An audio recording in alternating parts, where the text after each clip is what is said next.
Lesson 3, Accents. In the Greek, there are 3 accents. The first one is the acute, and it has an upward motion from left to right. The grave has a downward motion from left to right. And then we have the circumflex, which is like the tilde.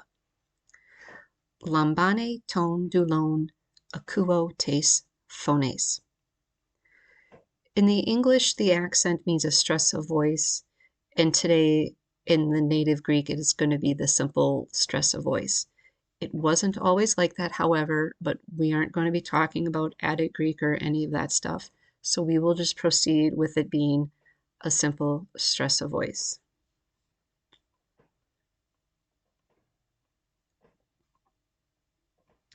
So these words are going to have a number of syllables ranging from 1 to many, and all we are concerned about is the last 3. So the words that have 1 syllable, obviously you're only going to be dealing with 1.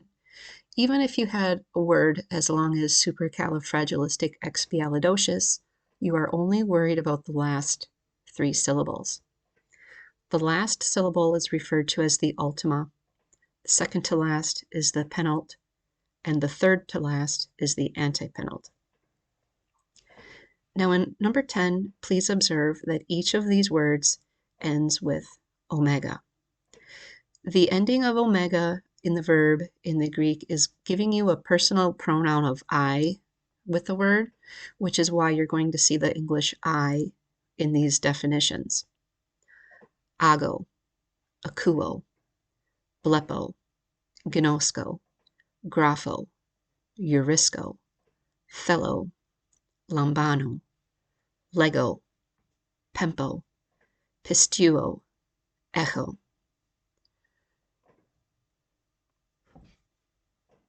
Later on, you're going to be writing out each of these words and saying them 15 to 20 times or more. That's what Mr. Davis is recommending for this, and I would recommend that you go ahead and do that in the lesson. When we look at this word ago, which means I lead, we want to notice how the breathing mark and the accent are written together over that initial alpha. They are occurring on the same syllable, that's fine, we just write them over the syllable where they occur. In the next word, akuo, the breathing mark and the accent are not over the same letter. The breathing mark is going to be over that first vowel, and this accent is over the second vowel out of the diphthong, of the OU diphthong.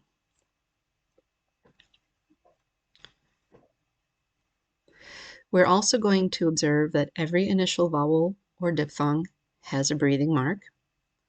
The acute accent stands on the penult. And when it comes to verbs, the accent is generally thrown back as far as possible from the last syllable.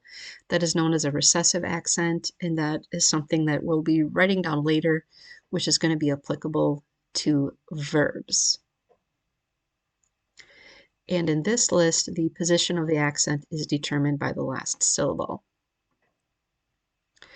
And we're going to be writing down some of these things later when we're making our reference for how to deal with accents, but I'll read them out for you now.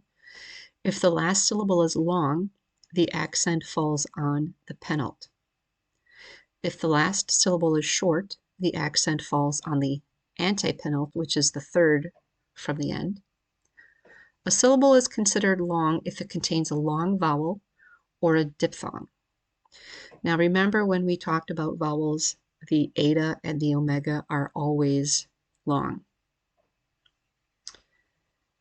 The ending omega in each of these words has that force of the personal pronoun I in English. In English, we generally write out the personal pronouns, I, you, we, our, him, they. But in the Greek, they're going to be throwing a personal ending onto the end of a verb. And so really a verb such as akuo, it really is a complete sentence, meaning I am hearing. And this is a hurdle that people have to get over when going from English to Greek, is to realize that these personal endings are encoded into the verb. The verb also can include like a state of being as opposed to an action. And Greek verbs are somewhat difficult to understand in that they have a tense, mode, and a voice, and we will definitely be talking about those later. A tense does not really express time in the Greek. It really is a kind of action, a type of action, meaning is it a completed action? Is it a repeated action? Etc. And we'll get into that more as this program continues.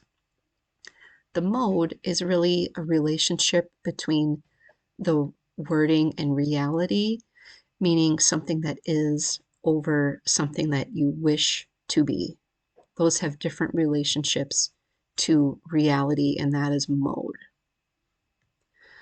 Voice is going to give you an inclination of, am I doing something or is something being done to me? It is the voice of how the action is taking place related to the subject. Now, Mr. Davis is instructing us to go ahead and get a vocabulary made. I'm going to be using index cards, so when we do the homework, we're going to have them right in front of us.